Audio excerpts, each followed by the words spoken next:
Bom dia, igreja, a paz do Senhor Jesus. Estou aqui hoje, nessa manhã, substituindo a pastora para abrir o culto junto com vocês. E queria agradecer a oportunidade e dizer que é uma honra estar aqui, humildemente aqui representando a nossa pastora. Ela teve um compromisso e não conseguiu estar conosco nessa manhã, né, fazendo essa abertura, mas espero aqui que a gente possa, juntos, né, todos nós juntos aqui, começar esse dia, esse bonito dia de domingo, louvando ao nosso Senhor Jesus e louvando ao nosso Deus, né? Para você que está chegando, seja muito bem-vindo.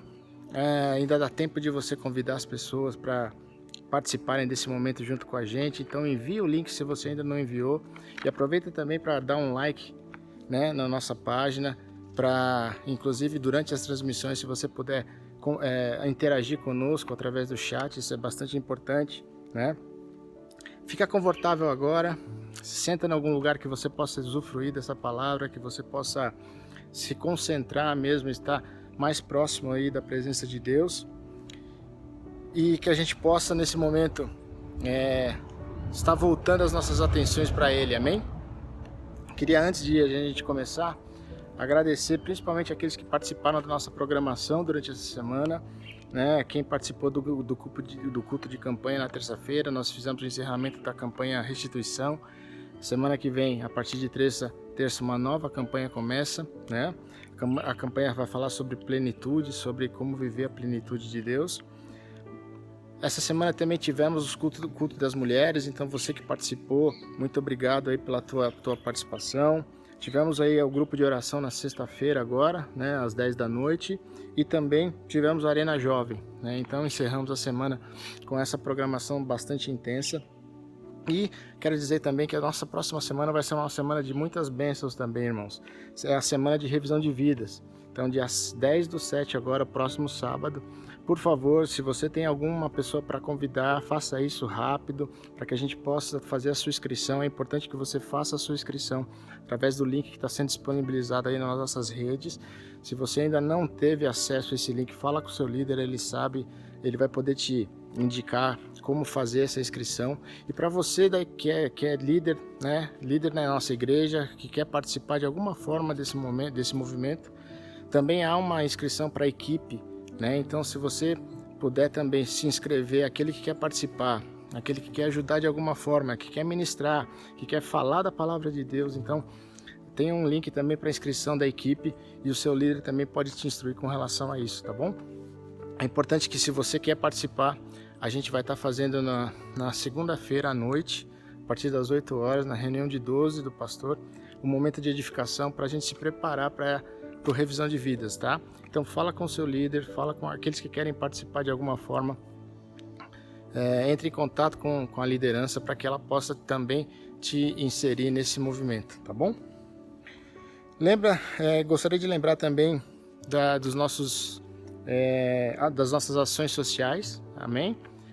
A gente está participando da campanha para coleta de insumos, né, tanto de material de limpeza, como material de higiene, como alimentos, para entregar para as pessoas que estão precisando e passando por um momento mais difícil agora. Então a irmã Eliana é responsável por essa arrecadação. Então, se você tem algo a ofertar ou até para ajudar nessa distribuição, fala com ela. Ela vai estar todos os sábados na igreja, né? Ela tem uma agenda específica para estar recebendo ou para estar fornecendo esses alimentos para as pessoas, tá bom?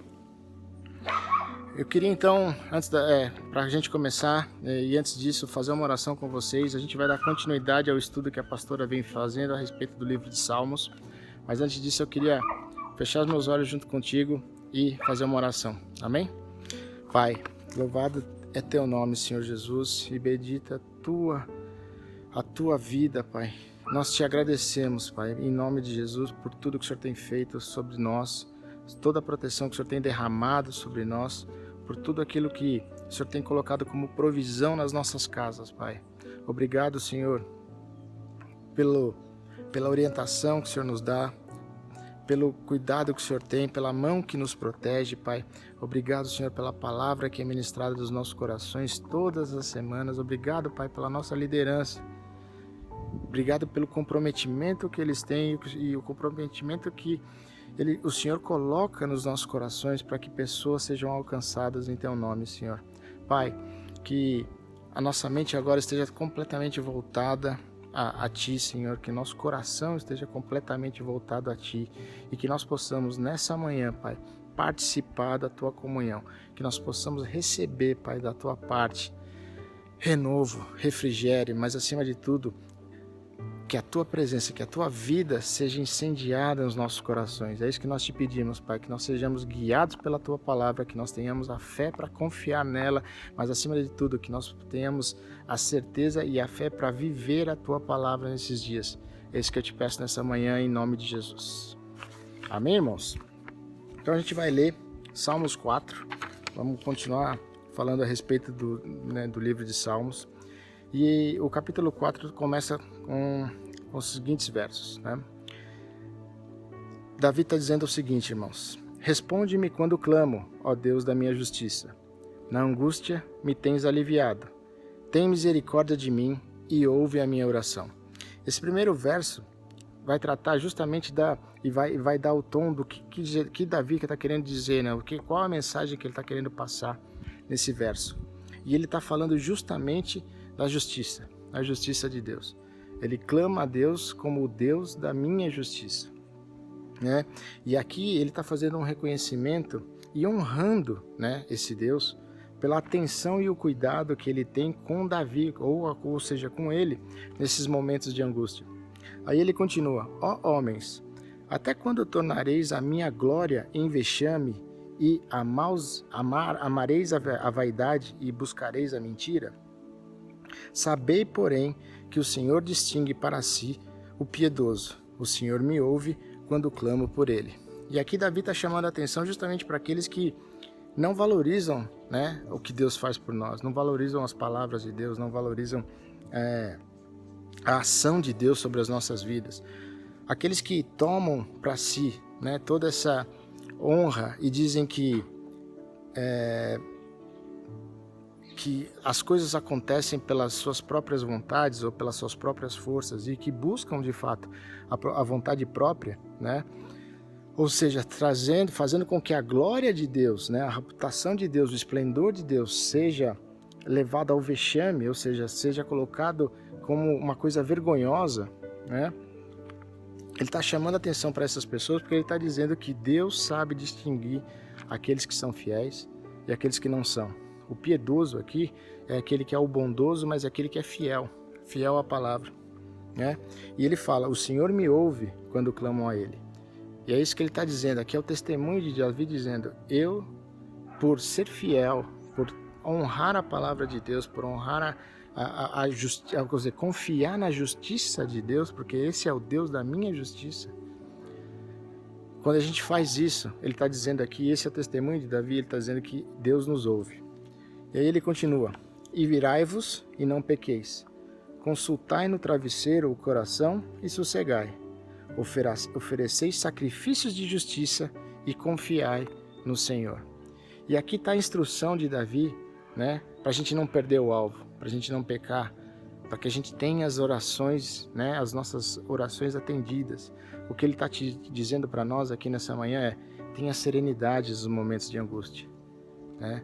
Não reaja da maneira intempestiva ou da maneira visceral que às vezes muitos de nós reagimos, né? Põe o travesseiro, né? Consultai o travesseiro, põe o coração nesse travesseiro, ou seja, durma sobre o problema, ou seja, entenda o que está acontecendo, mas acima de tudo, ofereceis sacrifícios de justiça. E é essa que é a chave para esse salmo aqui, irmãos. Deus é o nosso Deus da nossa justiça. Oferecer sacrifícios de justiça aqui, o que Davi está dizendo é: entrega a tua justiça própria e confia em Deus. Confia na justiça dele. É isso que vai te livrar dos momentos de angústia. E aí ele continua: há muitos que dizem: quem nos dará a conhecer o bem? Senhor, levanta sobre nós a luz do teu rosto. Davi está clamando aqui para que Deus nos dê essa luz para entender que esse caminho que ele determina de entregar a nossa justiça para ele é o que traz o bem, né? E ele vai ainda finalizando: mais alegria me puseste no coração do que a alegria deles quando lhes há fartura de cereal e vinho. Em paz me deito e logo pego no sono, porque, Senhor, só tu me fazes repousar seguro. Esse é o ponto, irmãos. O que Davi está dando testemunho dele, que todas as vezes que ele entregou a justiça dele, a própria justiça, nas mãos de Deus, e confiou na justiça de Deus, ele foi muito mais feliz do que aqueles que têm abundância, que têm recursos em abundância. É isso que ele está dizendo. E ele está dizendo ainda que, por causa disso, ele consegue deitar à noite, repousar no sono e ter um descanso seguro. Então essa é a mensagem para nós nessa manhã, irmãos, através do Salmo de Davi. Confiar na justiça de Deus. Confia naquilo que Ele tem como palavra na sua vida. Confia nas palavras de restituição que Ele colocou na sua vida. Confia e tenha fé naquilo que é promessa. Confia nas ações de Deus, mas acima de tudo, confia na soberania de Deus. Deus tem todas as coisas, pode todas as coisas, conhece todas as coisas, e é dele a justiça. É dele a justiça. Vamos orar? Pai, obrigado, Senhor. Obrigado por essa mensagem nessa manhã. Obrigado, Senhor, e nos faz confiar cada vez mais naquilo que o Senhor tem para nós e, acima de tudo, nas ações de provisão e de providência sobre as nossas vidas. Que a Tua justiça seja cada vez mais presente em nós e que nós possamos confiar nela a todo momento. É isso que eu te peço nessa manhã, em nome de Jesus. Amém, meus irmãos? Dê uma salva de palmas aí onde você está. Fique agora conosco, quando a gente vai começar esse momento maravilhoso com os louvores e o início do nosso culto, para logo mais termos uma palavra maravilhosa do nosso pastor Wellington. Fique com Deus. Deus abençoe a sua vida.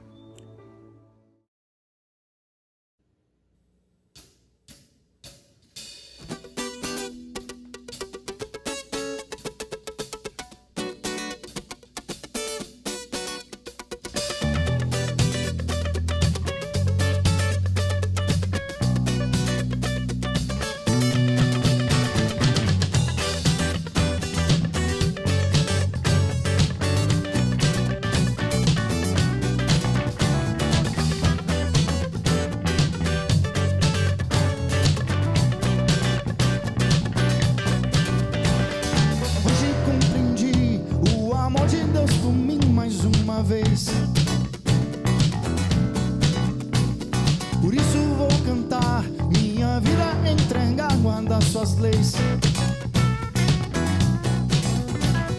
Sempre que eu compreendo mais quanto me ama, sinto euforia. Pois eu sei, Deus fala minha mente, mas isso causa intensa emoção. Eu cantarei ao Senhor um hino de louvor. Eu cantarei ao Senhor um hino novo. Eu cantarei ao Senhor um hino de louvor. Eu cantarei ao Senhor um hino novo.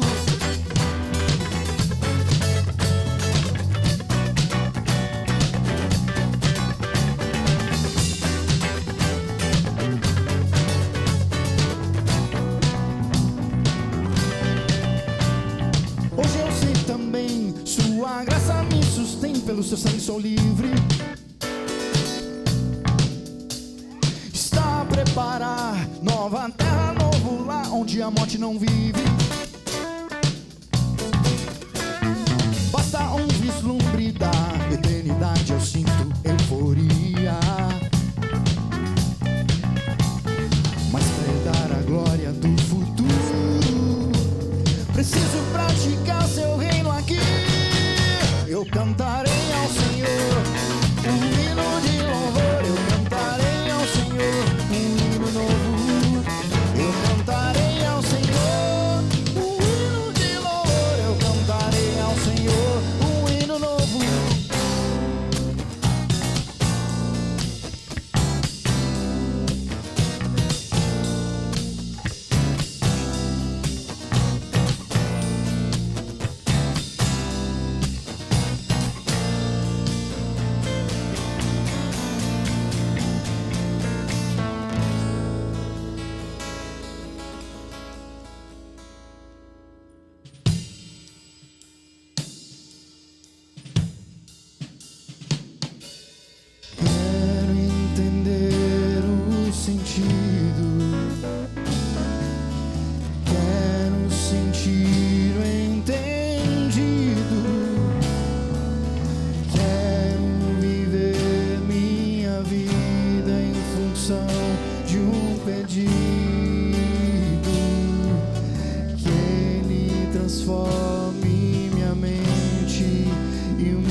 coração.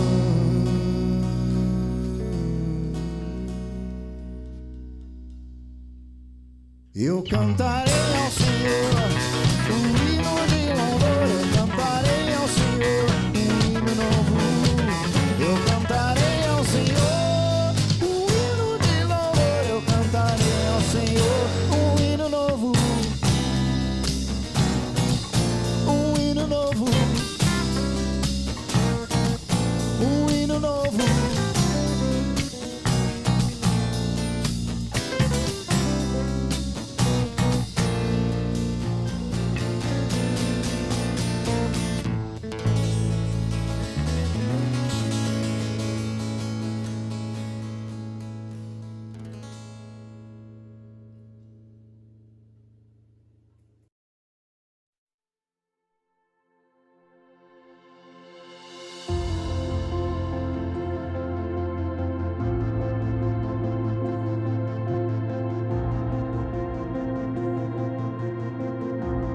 Deus enviou seu Filho amado pra me salvar e perdoar.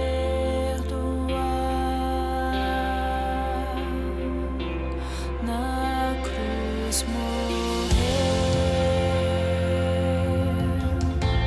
por meus pecados, mas ressurgiu e vivo com o Pai está.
estou mais uma vez pedindo pra me levantar.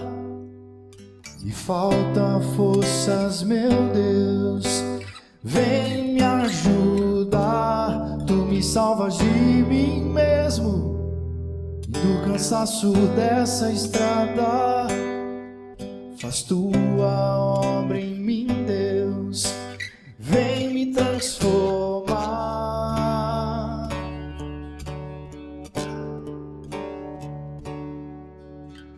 Tudo fica bem se olho para ti, se te percebo em mim. Tudo fica bem se sei que estás aqui, se sei que estás em mim. Cessa todos os meus medos que perturbam a minha alma. Faz crescer tua luz em mim, Deus, dissipa a escuridão. Meu coração não tem sossego enquanto não descanse em ti. Sem ti sou só um vazio, seja tudo em mim.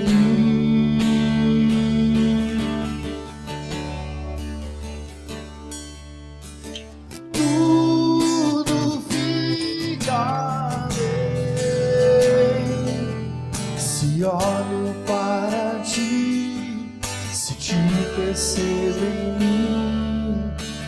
Tudo fica bem se sei que estás aqui, se sei que estás em mim.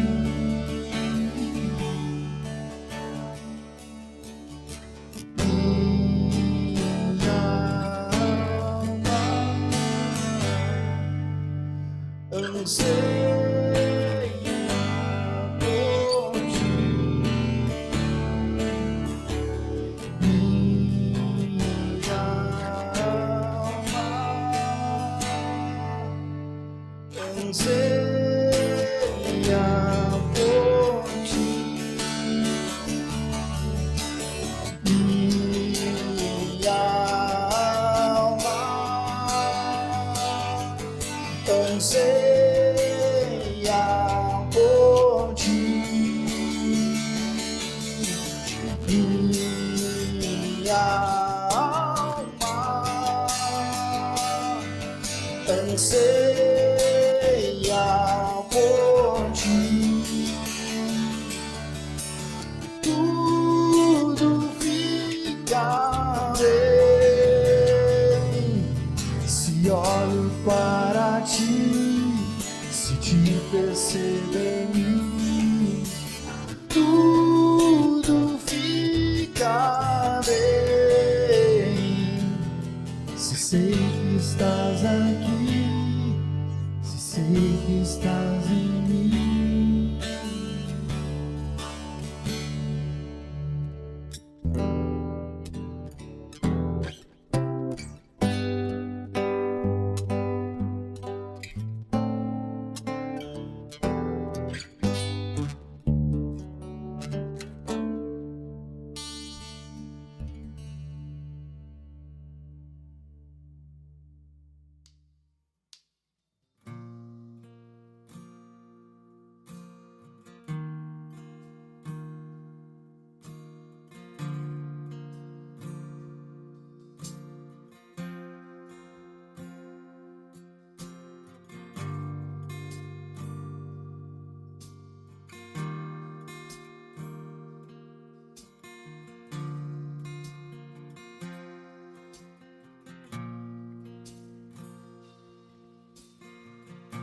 Que o Senhor te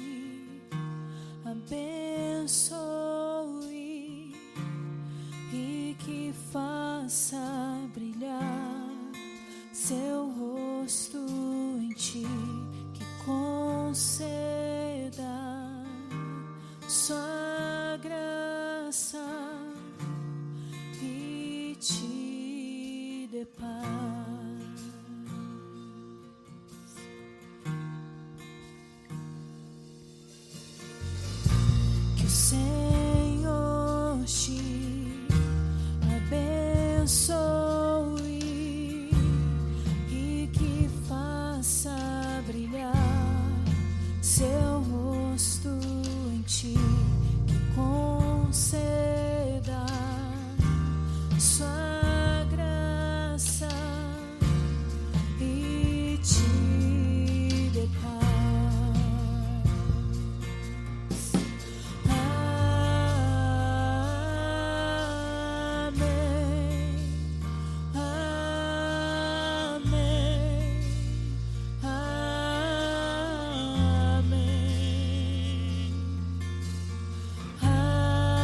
que a bênção te acompanhe até 1000 gerações, tua família e teus filhos e os filhos dos teus filhos, que a bênção te acompanhe até 1000 gerações, tua família e teus filhos e os filhos dos teus filhos, que a bênção se derrame até 1000 gerações, tua família e teus filhos e os filhos dos teus filhos, que a bênção se derrame até 1000 gerações, tua família e teus filhos e os filhos dos teus filhos, sua presença te acompanhe por detrás, por diante, do teu lado e em ti, é contigo, é por ti, e de noite e de dia, tua entrada, tua saída, em teu riso, em teu choro, é contigo, é por ti, é contigo, é por ti, é contigo, é por ti, é contigo, é por ti.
Bom dia, igreja. Hoje, dia 4 de julho de 2021. Um dia maravilhoso, um dia que nós estamos aqui para orar, para louvar o nome do Senhor. Você foi abençoado pela abertura do culto, por esses louvores. Essa semana foi muito abençoadora. Nós tivemos o culto na terça-feira, tivemos o culto de mulheres, que foi maravilhoso. E hoje nós temos o culto a Deus, a sua palavra, a Jesus Cristo, para aprender mais dele, para aprender mais com ele, para que ele, através da sua palavra, pelo poder do Espírito Santo, entre nas nossas casas, altere os corações, mude, transforme individualmente cada um de nós, mas também as nossas famílias. Por isso eu espero que você esteja assistindo esse culto da onde você estiver, junto com a sua família. É muito importante. A mesa é um lugar onde a família deve se reunir, e a igreja também. Porque a igreja, de certa forma, claro, a igreja somos nós, a congregação é um lugar onde nós sempre estamos ali para comer, para nos alimentar da palavra de Deus e também para compartilhar esse amor com os irmãos. Receber amor dos irmãos e também entregar amor para os irmãos. Amém? Então, para isso que nós estamos aqui. Para louvar, adorar, pregar o nome do Senhor Jesus Cristo. E nós estamos estudando o livro de Hebreus. E hoje nós entramos num capítulo que é o capítulo 5 de Hebreus, que é muito interessante. E o título da palavra de hoje é que nós deveríamos ser mestres, mas continuamos como crianças.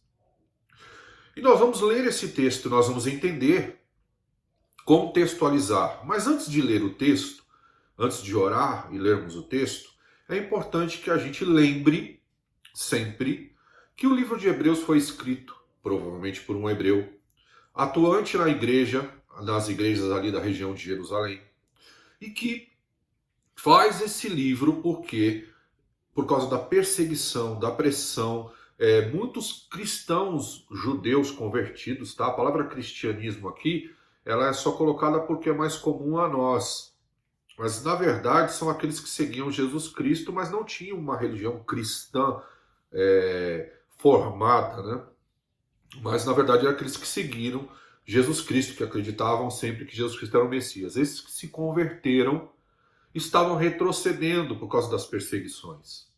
E como nós falamos em alguns cultos, quando eles retrocediam, eles tinham que voltar para dentro das sinagogas e declarar publicamente que Jesus era anátema, ou seja, Jesus era a maldição. E eles retrocediam porque não suportavam a pressão sobre as suas famílias, sobre as suas vidas. Eles eram excluídos da sociedade de certa forma, perdiam negócios. E se você perde negócios, como você vai sustentar a tua família?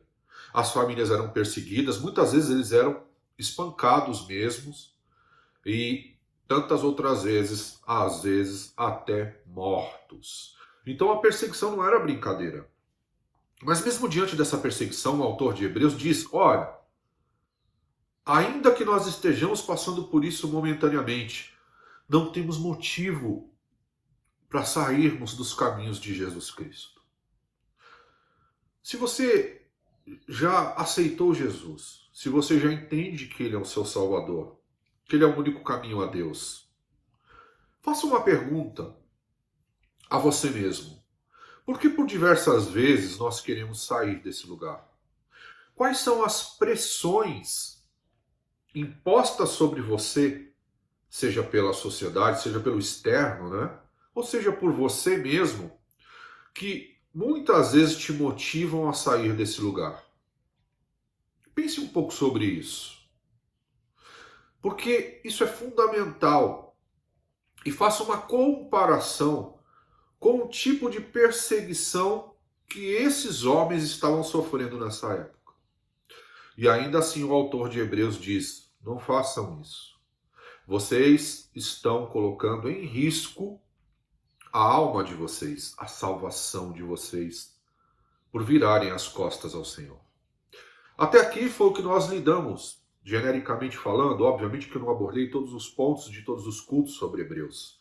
E hoje nós vamos falar de um ponto muito importante. O autor vai fazer uma comparação entre Jesus, Melquisedeque, da ordem que veio Jesus, e como era a importância do sumo sacerdote dentro dessa sociedade judaica, ok?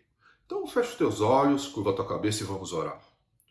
Senhor, nós louvamos o teu nome, nós te agradecemos, pedimos a tua unção nesta manhã, pedimos a tua direção, pedimos o teu discernimento, pedimos para poder conhecer, entender e mais ainda, que nós tenhamos sabedoria para aplicar todo esse conhecimento e entendimento nas nossas vidas, nas vidas das nossas famílias e de todos aqueles que estiverem próximos a nós.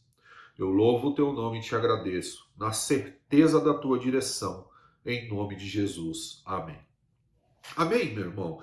Então, vamos iniciar lendo Hebreus 5, de 1 a 10. Hebreus 5, de 1 a 10. Hebreus 5, de 1 a 10. A palavra de Deus diz assim: Todo sumo sacerdote é escolhido dentre os homens, guarde isso, e designado para representá-los em questões relacionadas com Deus e apresentar ofertas e sacrifícios pelos pecados. Ele é capaz de se compadecer dos que não têm conhecimento e se desviam, visto que ele próprio está sujeito à fraqueza. Por isso ele precisa oferecer sacrifícios por seus próprios pecados, bem como pelos pecados do povo. Ninguém toma essa honra para si mesmo, mas deve, só um minutinho, pessoal, mas deve ser chamado por Deus, como de fato foi Arão.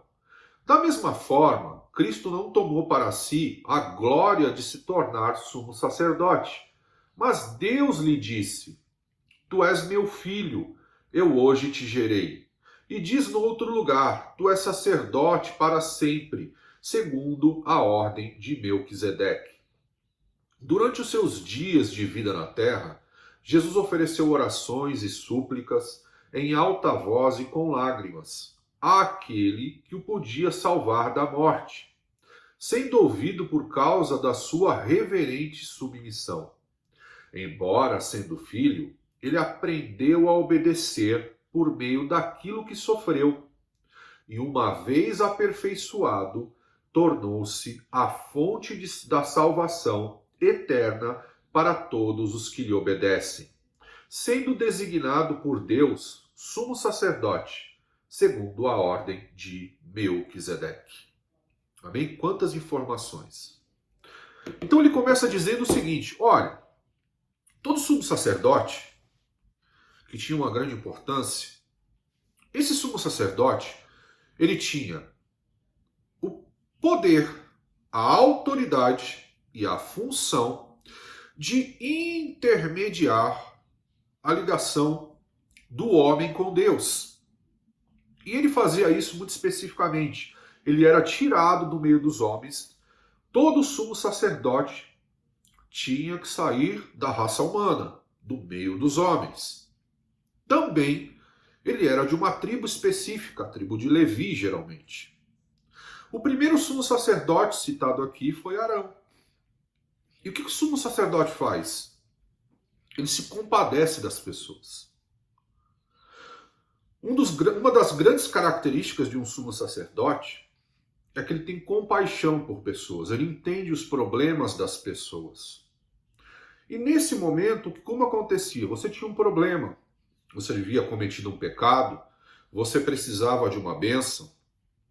Paliativamente, você trocava esse pecado, né, essa sugestão de bênção, esse seu pedido, pelo sangue de um animal.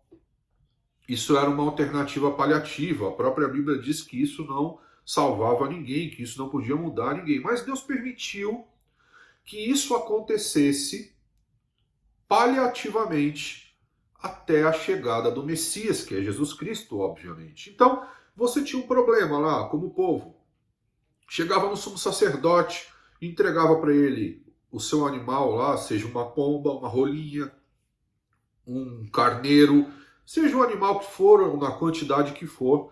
Ele entrava na casa de Deus, na presença de Deus, e entregava esse sangue no lugar daquilo que aquela pessoa havia feito como petição. Então, ele era um homem que tinha grande autoridade religiosa e também política, por que não? Dentro daquele povo. Ele andava na maior alta consideração para aquela sociedade. Agora, ele era um homem. E a Bíblia diz o seguinte, que este mesmo homem que se compadecia de outros, que derramava o sangue de animais por outros, também tinha que derramar este mesmo sangue de animais pelos seus próprios pecados. Porque sendo humano, ele também pecava. E por isso ele entendia e compreendia as pessoas. Ou seja, não tinha perfeição nisso. Havia sim um sistema muito bem elaborado, muito bem aceito, muito bem consolidado a partir de Arão e daí por diante. Lembrando que nós estamos lendo Hebreus, então Arão já tinha morrido já faz muito tempo. E esse sistema se prolongou. Óbvio que dentro daquela sociedade isso já era algo aceito. Já virou tradição, já virou hábito. As pessoas já estavam acostumadas com aquele sistema. Ele funcionava bem há muitos anos.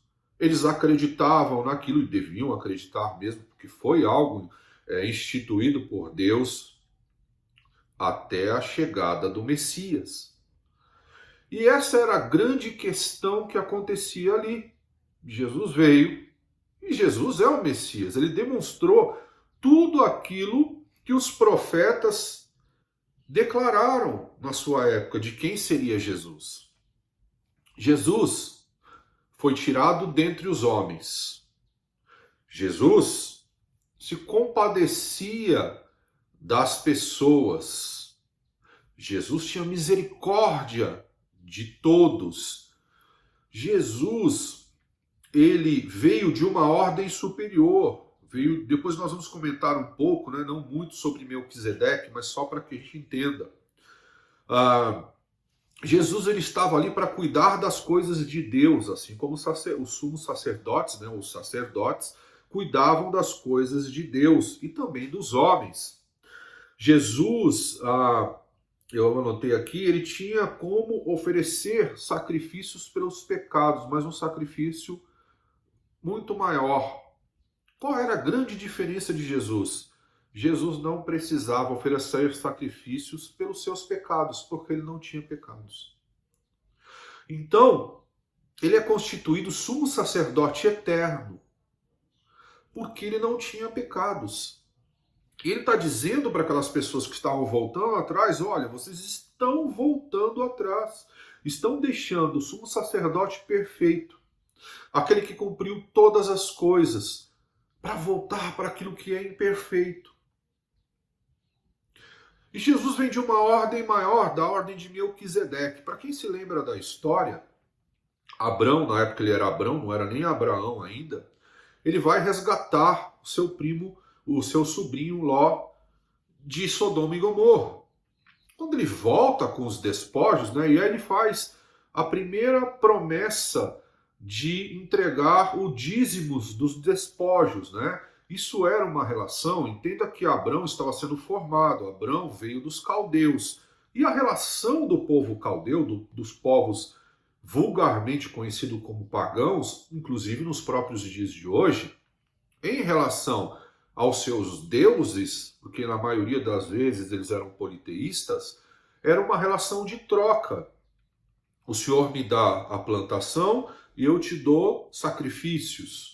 O Senhor me dá isso e eu te dou aquilo. Então, imagina que Deus sabe o que está acontecendo na mente humana caída. E é elaborado, obviamente, que a partir dali um sistema que vai passar por uma transição até chegar naquilo que é perfeito, até chegar no Evangelho, que são as boas novas do reino, que é uma nova aliança, que obviamente se junta à velha aliança, né, e nós não vamos falar sobre isso neste momento, e que se consolida de uma outra forma, da forma que Deus sempre quis fazer. Mas o fato é que Abrão, quando ele vai resgatar o seu sobrinho de Sodoma e Gomorra, ele se alia a outros reis pagãos, vencem a guerra, e quando ele volta, ele entrega os dízimos dos despojos diante de Melquisedeque. Melquisedeque, a Bíblia cita que é um sacerdote sem começo nem fim de dias. Ou seja, a Bíblia também trata o seguinte: o menor sempre oferece ao maior alguma coisa. Gratidão, honra. E o maior sempre abençoa o menor. Melquisedeque, na figura de sacerdote eterno de Deus, obviamente ele não é Jesus, ele era um arquétipo do Senhor, ele aceita os sacrifícios, né, esses despojos, esses dízimos dos despojos, que Abraão vence a guerra. Deus abençoa Abraão para vencer a guerra e ele leva esses despojos. A grande questão é que Jesus vem dessa linhagem, de um sumo sacerdote eterno, que não tem começo nem fim de dias, que é maior do que qualquer sacerdote ou sumo sacerdote da tribo de Levi. Agora, até aí tudo bem? Vamos contextualizar e imaginar a situação. Imagina que esse autor de Hebreus está falando para os judeus convertidos e para aquele povo, para aquela situação, obviamente que não foi só ele que falou sobre isso, sobre um novo sumo sacerdote. Um sumo sacerdote que oferece sacrifício pelos pecados do povo. Um sumo sacerdote que cumpre todas as funções de um sumo sacerdote levita. Só que ele chega e diz: esse é um sumo sacerdote para sempre. Não há mais necessidade, é isso que ele está comunicando para aquelas pessoas. Não há mais necessidade de um intermediário entre vocês, entre nós, entre qualquer ser humano e Deus. Isso aqui, aspas, não tira a necessidade do pastoreio das ovelhas. O próprio Jesus disse a Pedro: Pedro, tu me amas? Apacenta as minhas ovelhas, ok? Não confunda as coisas. O que ele está dizendo aqui é: não há mais necessidade de um ser humano ocupar o lugar de sumo sacerdote. Esse lugar, a partir de agora, ele é ocupado por Jesus Cristo eternamente. Não existe mais intermediários entre Jesus, entre você e Deus, a não ser o próprio Deus encarnado, que é Jesus Cristo. E ele diz isso, e ele vai falando isso nesse texto, mostrando a importância de voltar, né, de entender que Jesus é aquele que veio cumprir aonde está, todas as promessas foram cumpridas.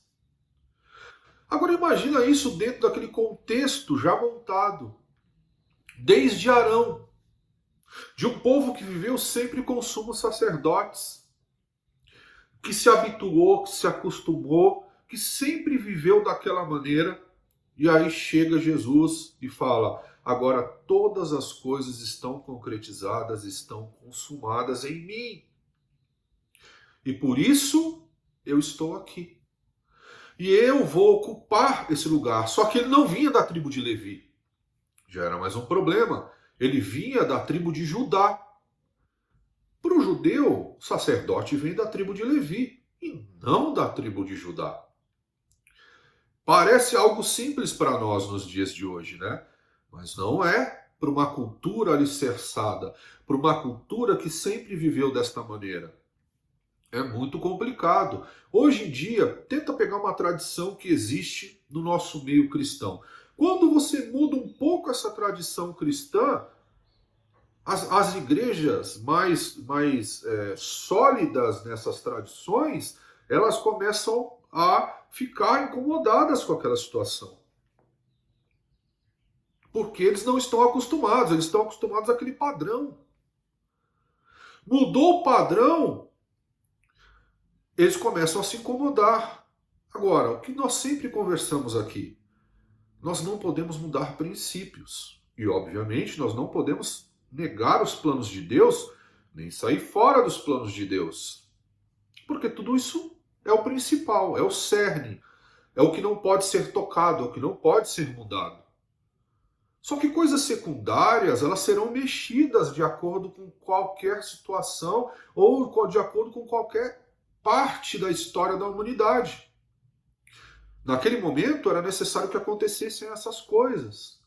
Mas em momentos futuros, outras coisas aconteceram, sem tocar nos planos principais de Deus, sem tocar em Jesus Cristo no sentido de santidade, de reconhecimento dele como o único e verdadeiro Senhor e Salvador, sem tocar nos princípios de Deus. Então sempre haverão esses ajustes, e era o que estava acontecendo ali. Olha, essa cultura que veio até hoje, a partir da morte e ressurreição do Senhor, porque ele é o sacrifício pleno. Ele é o Cordeiro Pascal. Ele se ofereceu a si mesmo para que não precisasse mais existir nenhum sacrifício. Para que não existisse mais absolutamente nada. E isso aconteceu a partir do momento da sua ressurreição. Agora imagina que você participa dessa cultura, Jesus vem na sua época, ele morre e ressuscita, e a partir da ressurreição dele, alguém vira para você e diz, não precisa mais disso, você não precisa mais derramar sangue de animais, não adianta mais, Deus não aceita troca, nunca aceitou. Na verdade, esse foi um paliativo só até a hora do Messias vir no momento certo. Imagina a mente dessas pessoas. Imagina isso para um sumo sacerdote que gozava dentro daquela sociedade de poderes religiosos, de poderes políticos. Era uma pessoa importante. Por onde ele andava, ele era reconhecido. E sacerdotes também eram reconhecidos. Imagina essa situação. E aí vem alguém e diz, vocês agora precisam só apacentar as ovelhas. Mas essa importância de vocês serem exclusivos à ligação entre o homem e Deus não existe mais. Porque essa posição já foi ocupada eternamente por Jesus Cristo. Ele é o único. Então, meu irmão, saiba disso. Essa é a primeira coisa que você precisa saber. Você não precisa de mim como intermediário entre você e Deus. Nós podemos orar juntos. Onde 2 ou mais estiverem reunidos em nome de Jesus, ali ele estará. Mas eu não sou a pessoa necessária, eu, na figura de um sacerdote cristão, como ligação entre você e Deus. A ligação entre você e Deus é Jesus, não sou eu. Agora, para que um sacerdote existe? Para apacentar ovelhas, para pregar a palavra, para continuar exercendo misericórdia e para declarar essa verdade. Que você, onde você estiver aí, Jesus é esse sumo sacerdote, ele é a ligação entre você e Deus. Por isso, crie o hábito, um dos hábitos importantes para o cristão é ter o seu devocional diário, mas crie o hábito de orar. De orar lá no cantinho do seu quarto, lá sozinho entre você e Deus, através de Jesus Cristo, pelo poder do Espírito Santo. E isso, obviamente, ia conturbando aquela sociedade. Né? Essa visão conturbava aquela sociedade. Por isso, eles tinham que, quando eles recuavam, eles tinham que dizer que Jesus era anátema. Agora, tem outras coisas, né? Ele fala sobre Melquisedeque, ele fala sobre a ordem de Melquisedeque e sobre quem é Melquisedeque. Então, vamos só ler 2 textos que ele cita, né? Que no versículo 5 de Romanos 5, de Hebreus 5, desculpa, no versículo 5 de Hebreus 5, ele cita os Salmos 2:7. Então vai lá, vamos lá comigo. Salmos 2:7, só para acompanhar o que ele citou. Salmos 2:7. Vamos lá, abrir juntos a palavra de Deus. Salmos 2, versículo 7 diz assim: proclamei o decreto do Senhor. Ele me disse, tu és meu filho, eu hoje te gerei. E no versículo 6, ele cita o Salmo 6, o Salmo 110, 4. Então vai lá comigo. Salmos 110, versículo 4. O Senhor jurou e não se arrependerá. Tu és sacerdote para sempre, segundo a ordem de Melquisedeque. Ok? Então, você vê que Davi, né, já era um profeta e ele já falava sobre isso. E isso é algo importante que nós devemos saber. Todo sumo sacerdote,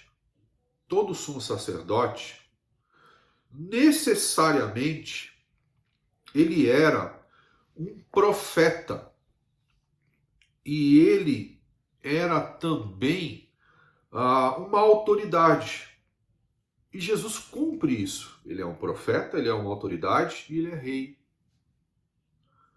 Então, em Jesus existem todas as coisas. Subsistem todas as coisas. Melquisedeque, só para a gente fazer um preâmbulo aqui, onde ele aparece, eu já falei para vocês, eles entregam os dízimos para Melquisedeque, esse sacerdote. Eu vou falar um pouco menos sobre ele agora, porque no capítulo 7 de Hebreus a gente vai voltar a falar mais efetivamente sobre Melquisedeque. Então isso acontece. E aí ele diz aqui o seguinte, no versículo 7 do livro de Hebreus, que Jesus, ele foi preparado durante toda a sua vida nessa terra através dos seus próprios sofrimentos. Ele foi experimentado nos sofrimentos para alcançar maturidade. Presta atenção. Jesus é o Filho de Deus, é Deus encarnado. Como assim ele precisou amadurecer através dos seus sofrimentos? E a Bíblia diz, no texto de Hebreus, que Jesus não perdeu simplesmente naquele momento lá no Getsemane para que Deus o livrasse do seu cálice. Na verdade, Jesus tinha consciência desse cálice. E Jesus chorava pelas pessoas e também por esse livramento desse cálice. E a Bíblia também diz que Deus sempre, nunca rejeitou uma oração de Jesus. Mas parece que naquele momento de cruz, Deus rejeita a oração do Senhor, de Jesus. Parece que ele não ouve Jesus e permite a morte dele. Mas na verdade Deus ouviu Jesus, tanto que depois ele o ressuscita dos mortos. Então ele livra Jesus da morte. Você consegue compreender isso? São coisas difíceis de explicar. Mas ele livra Jesus da morte. Tanto que João cita isso no seu capítulo 17. Eu não vou ler o capítulo 17, depois você leia João 17. Jesus também, ele se aperfeiçoa, além da sua piedade pelas pessoas, lembra? Essa era a função de um sumo sacerdote, se compadecer dos seus irmãos, mas também pela obediência à palavra de Deus. Então, se você está hoje tentando crescer, mas você não tem piedade, você não tem amor ao próximo, você não cuida de pessoas, você não se compadece de pessoas, e você não obedece à palavra, dificilmente você vai ter um crescimento como um homem de Deus, como uma mulher de Deus. Lembra que ele está pregando para os judeus que estavam voltando atrás. E ele está colocando quem é Jesus para essas pessoas. Então Deus ouve sempre a oração do Senhor e o livra da morte. Talvez não da maneira que nós esperávamos, dele não morrer naturalmente. Mas ele morre e Deus o livra da morte. Depois de supostamente morto, ele ressuscita. Então, a ordem de Melquisedeque, que é uma ordem eterna, é superior à ordem de Levi. Na verdade, a ordem de Levi nem existe mais. A partir do momento que Jesus morreu e ressuscitou, a ordem de Levi deixou de ser necessária. Obviamente que você não acaba com uma cultura do dia para a noite. Você tem que ser transformando essa cultura. Aos poucos ela vai entendendo, porque ela precisa entender a palavra, ela precisa entender que as coisas se cumpriram em Jesus. E dali para frente, todos nós somos sacerdotes de Deus. Por isso em Apocalipse ele diz, eu farei um reino de sacerdotes. Ou seja, todos nós temos que se compadecer do próximo, todos nós temos que pregar o evangelho, todos nós temos que ser piedosos, todos nós temos que ser obedientes.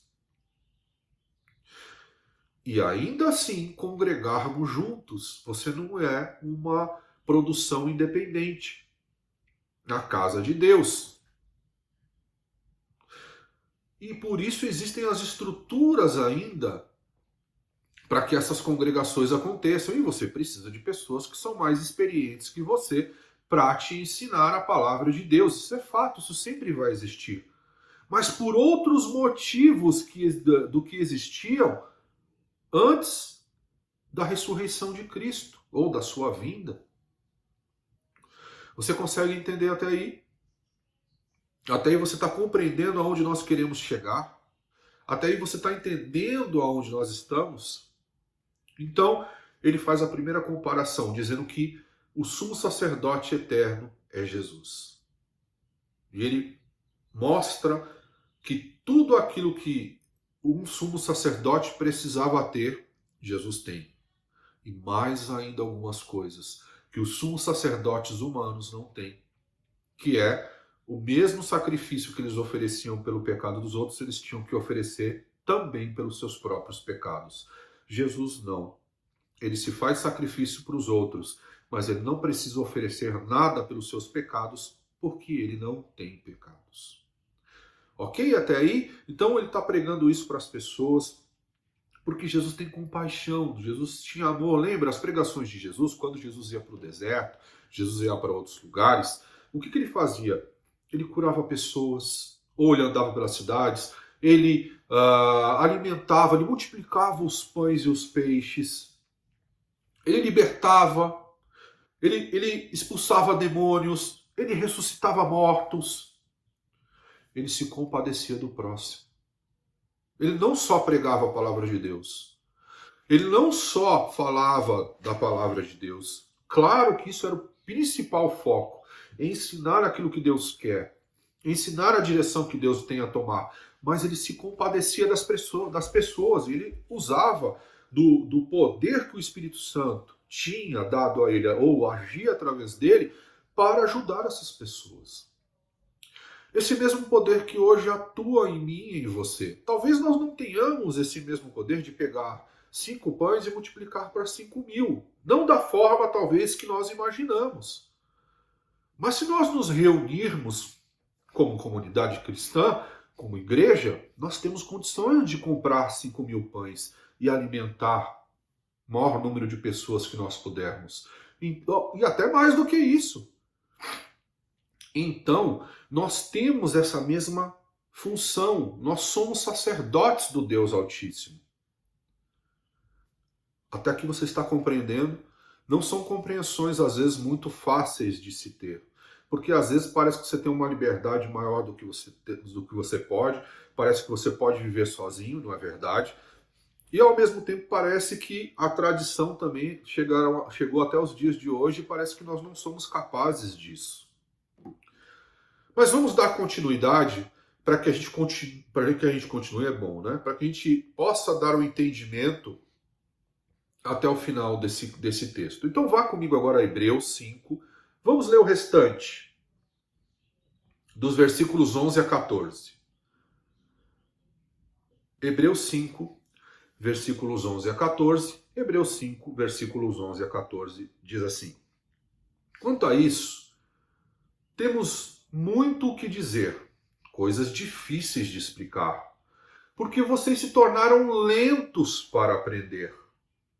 Embora a esta altura já devessem ser mestres, precisam de alguém que ensine a vocês novamente os princípios elementares da palavra de Deus. Estão precisando de leite e não de alimento sólido. Quem se alimenta de leite ainda é criança e não tem experiência no ensino da justiça. Mas o alimento sólido é para os adultos, os quais, pelo exercício constante, tornaram-se aptos para discernir tanto bem quanto mal. E aí ele termina o livro de Hebreus, esse capítulo de Hebreus, com coisas extremamente importantes. Uma das coisas mais difíceis para um pai, tem muitas coisas difíceis para um pai, é quando o seu filho, não evolui, quando ele não cresce. Quando, apesar do pai ensinar, incentivar, fazer muitas coisas, ele não cresce enquanto pessoa, ele não consegue romper. Isso é uma coisa muito triste para um pai. E é disso que ele está falando aqui. É muito triste para Deus, para os homens de Deus também, ver que os seus filhos não progridem na palavra. Eles se tornaram lentos para aprender. Mas quando você se torna lento para aprender? Por que nós nos tornamos lentos para aprender? Primeiro, porque perdemos o interesse. A palavra de Deus, por algum motivo, em nossas vidas, se tornou enfadonha, se tornou cansativa, se tornou algo desinteressante. Ou também porque, efetivamente, além desses pontos, nós não temos o hábito de ler. Nós não desejamos ler aquilo. Ou não lemos nada. E, obviamente, se você não lê, se você não pergunta sobre as suas dúvidas após a sua leitura, se você não se interessa, você se torna lento para aprender. E é isso que ele está falando, nos tornamos lentos para aprender. E não conseguimos evoluir. Por isso hoje, o pregador está dizendo, eu gostaria de falar sobre outras coisas difíceis de explicar. Ou seja, coisas que eu vou precisar contextualizar melhor. Coisas que eu vou precisar falar de assuntos que você não vai entender literalmente só eu lendo uma linha. Mas eu vou ter que fazer comparação histórica, eu vou ter que mostrar o que aconteceu no passado, o que está acontecendo no presente, o que a palavra diz que vai acontecer no futuro. Eu vou usar tudo aquilo que eu posso para correlacionar aquelas coisas. Mas se você é lento para aprender, eu não posso te ensinar dessa forma. Eu não posso falar, por exemplo, sobre Melquisedeque mais a fundo com você. Eu não posso falar mais a fundo sobre a obra redentora de Jesus, a profundidade que ela alcançou, tanto no mundo natural quanto no mundo espiritual. Por quê? Porque somos lentos. Nos tornamos lentos, e isso não aconteceu só para o judeu daquela época, acontece para os dias de hoje também. Quando você tenta falar sobre alguma coisa que vai além do básico cristão, as pessoas ou não entendem, ou o que é pior, né, além de não entenderem, interpretam errado. Então fica muito difícil ampliar o conhecimento, o entendimento da palavra e daquilo que nós temos que fazer. Repare que nesse texto, ele não está falando com novos convertidos. Ele está falando com cristãos ali que já são cristãos há muito tempo, né? Que se converteram ao cristianismo. Pode ser que tinham cristãos ali de 4 anos, 5 anos, 10 anos, 15 anos, 30 anos. Porque ele não está falando logo em seguida da morte de Jesus. Ele está falando do contexto do primeiro século da igreja, que são 100 anos. Ok? Primeiro século, 100 anos. Significa dizer que ali tinham muitas pessoas convertidas há muito tempo, mas que não conseguiam evoluir, que voltaram, retrocederam, se tornaram lentos. Esse é o seu caso nos dias de hoje? Você se tornou lento para aprender a palavra de Deus, em que a gente não consiga sair daquela mesma situação de sempre, sabe, pregando sempre as mesmas coisas, falando sempre sobre as mesmas coisas, porque você não conseguiu aprender, né? Ele fala, voltando aos princípios do cristianismo, esses princípios têm que estar dentro de você. Supostamente para o cristão mais velho, eu não precisaria nem tocar mais nesses princípios, apesar que a gente sempre vai fazer isso para reforçar, para não deixar as pessoas esquecerem, mas isso devia fazer parte da vida de um cristão. Por exemplo, o que um cristão mais velho já deveria saber e não deveria mais esperar nem ser pregado sobre isso, apesar da gente pregar. Eu não precisaria, para um cristão mais velho, falar sobre arrependimento, sobre perdão, sobre imposição de mãos, sobre oração, sobre jejum, sobre estudo bíblico, sobre juízo, sobre salvação. Eu não precisaria falar mais nada sobre isso, porque isso são coisas básicas para todo cristão. Nós deveríamos estar falando de coisas mais difíceis de explicar. Porém, como se tornaram lentos para aprender, vão aprender de novo como bebês. O que é aprender como bebês? Por repetição. Bebês aprendem por repetição. Só que você não pode ser bebê pro resto da vida. Ou não deveria ser. Leite é alimento de bebê, não é alimento de adulto. Ainda que você goste de leite e beba de vez em quando. Tudo bem, faz parte. O adulto, ele tem uma característica de compreensão, de discernimento. E esse texto de Hebreus está dizendo que esse discernimento vem pelo exercício da palavra de Deus na vida dele. Então, pelo exercício da palavra de Deus na sua vida, você vai aprender a discernir. Eu sou um homem como qualquer outro homem raça humana, eu estou dizendo aqui, ok?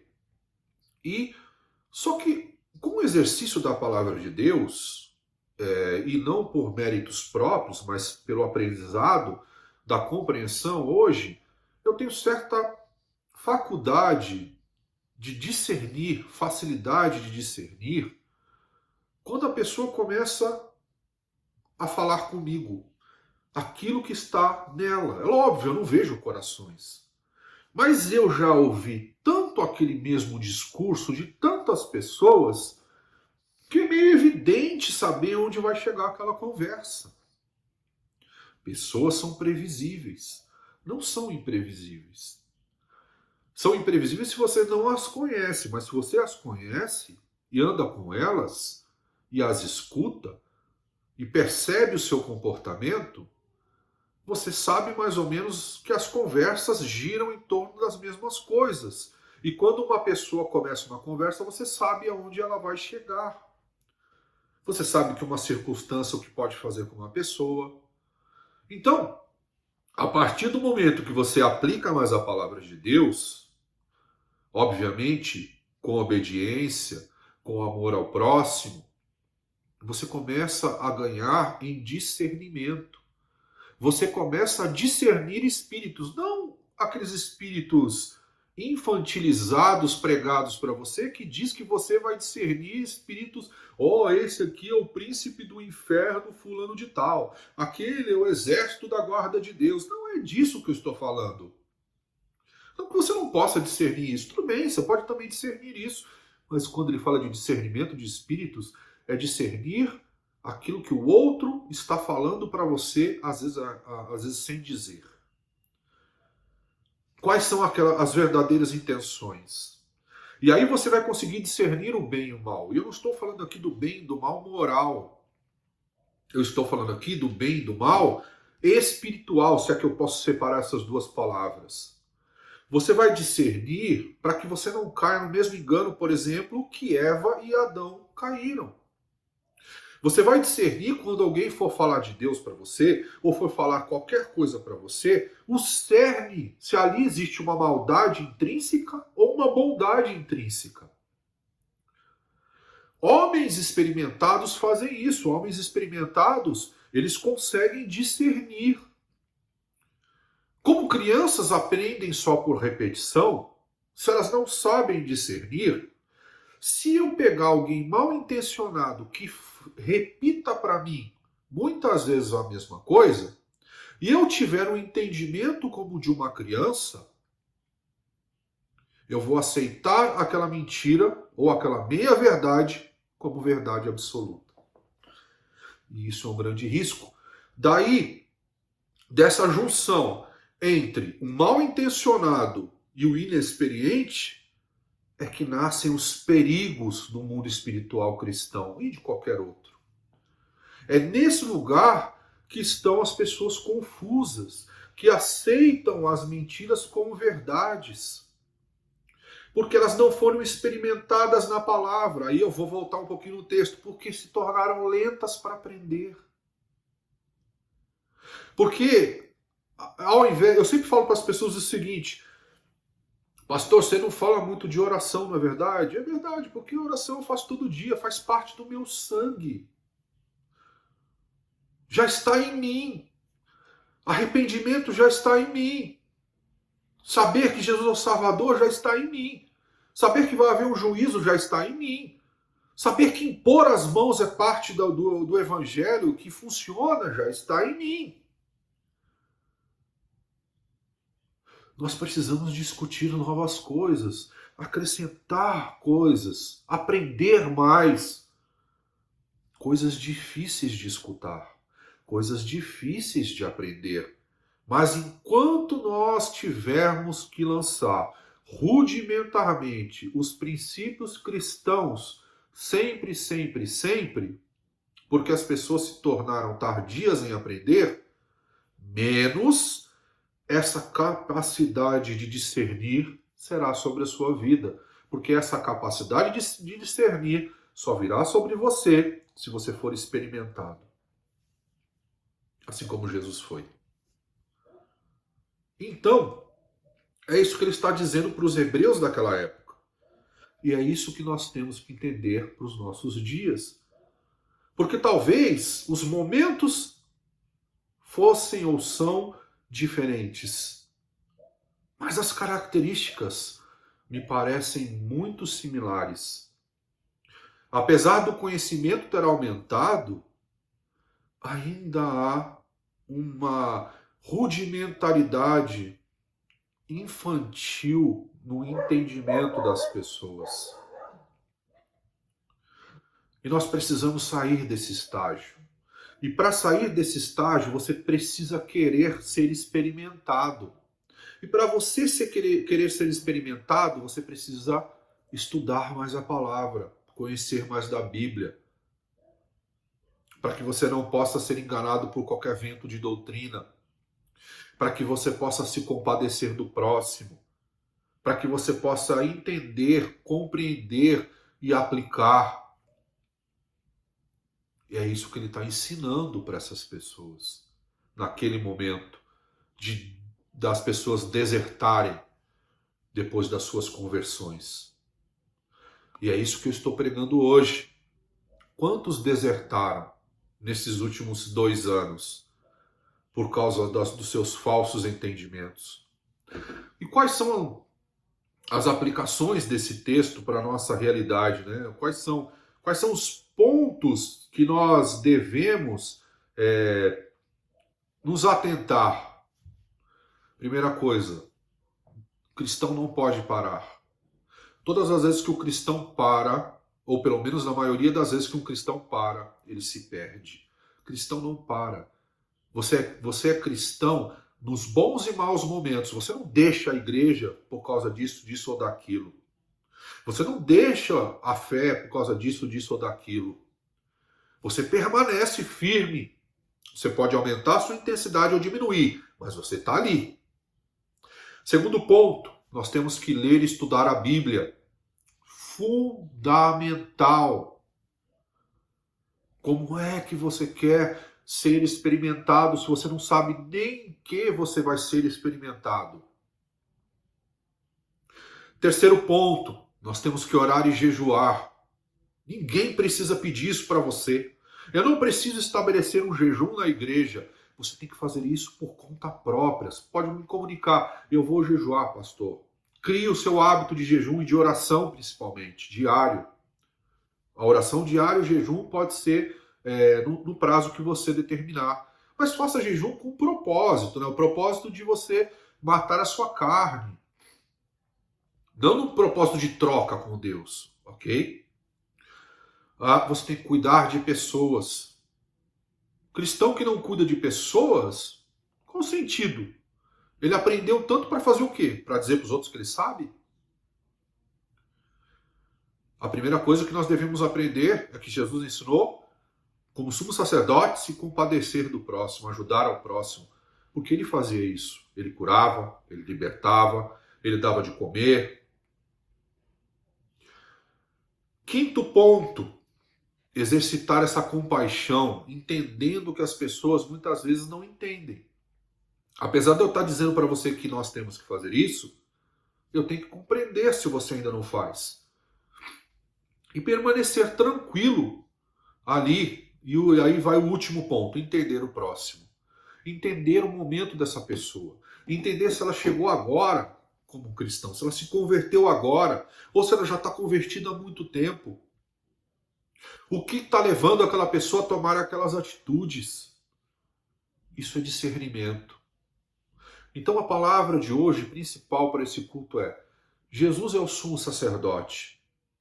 Cumpriu nele todas as coisas. Nós, assim como eles, não podemos voltar atrás.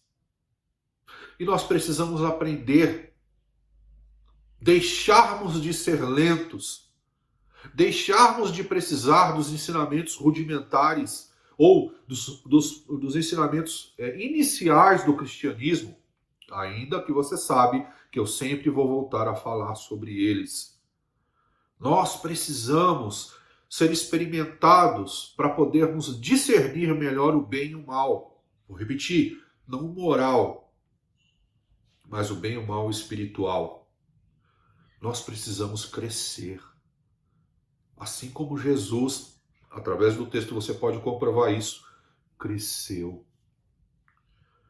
Basta ao discípulo ser igual ao seu mestre. Amém, meu irmão? Essa é a palavra que eu tenho para vocês nesta manhã.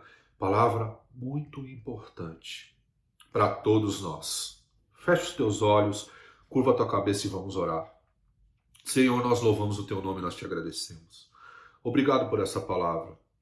Senhor, permita que nós possamos compreendê-la, aplicá-la. Nós queremos nos tornar adultos na palavra. Adultos para que nós possamos aprender a discernir o bem e o mal e que também sejamos capazes de ouvir coisas que nós precisamos de uma compreensão maior. Para isso nós precisamos de Ti como sempre, Espírito Santo. Fala conosco e através de nós, em nome de Jesus. Amém. Amém, meu irmão.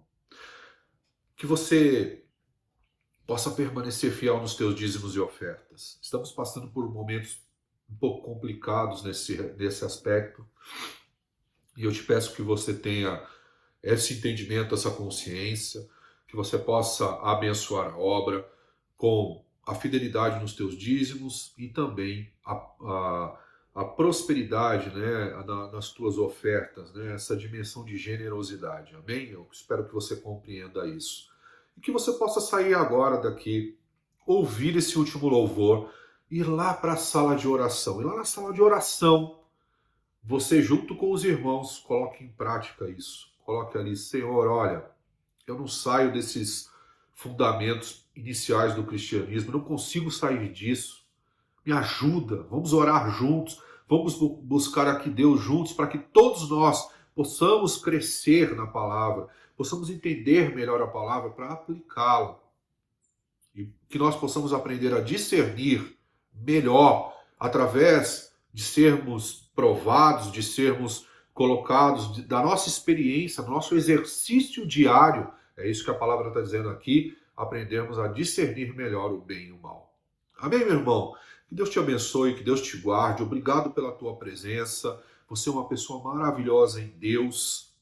E que nós possamos continuar juntos essa caminhada até a volta do Senhor Jesus ou até o nosso descanso. Que Deus te abençoe.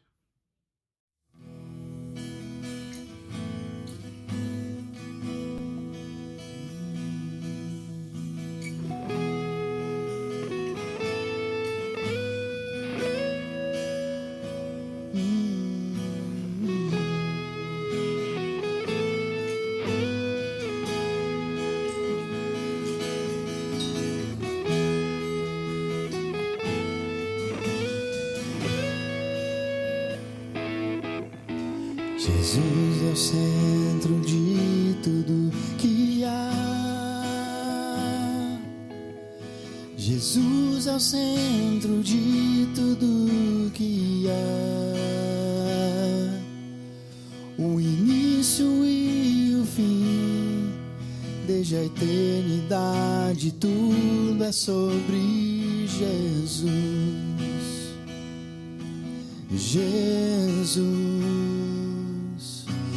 Jesus é o centro de tudo que há. Jesus é o centro de tudo que há. O início e desde a eternidade, tudo é sobre Jesus. Jesus, nada mais importa, nada se compara a ti.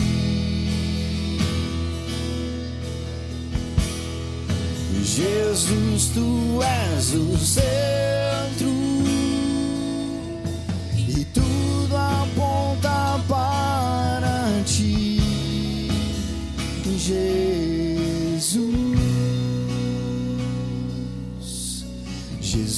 é o centro de todo o meu ser.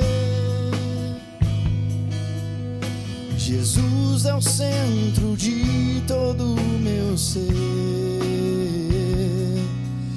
Meu início, meio e fim, que eu viva sempre para ti, meu Jesus. Jesus, nada mais importa, nada se compara a ti.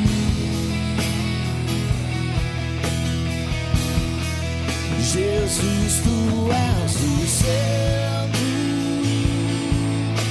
e tudo aponta para ti.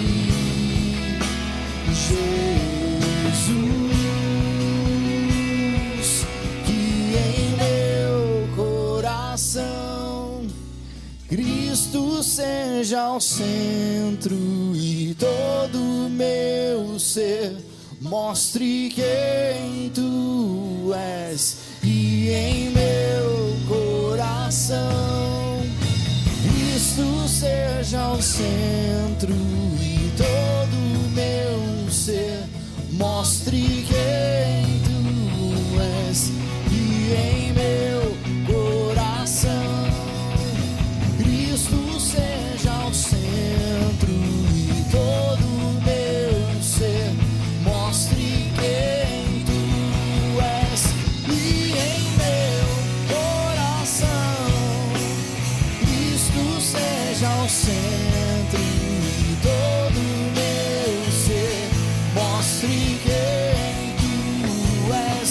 E em meu coração Cristo seja o centro e todo o meu ser mostre quem tu és. Jesus é o centro de tua igreja. Jesus é o centro de tua igreja. Um dia ele virá, como igreja vou me encontrar com Jesus. Jesus, Jesus, Jesus, Jesus, Jesus,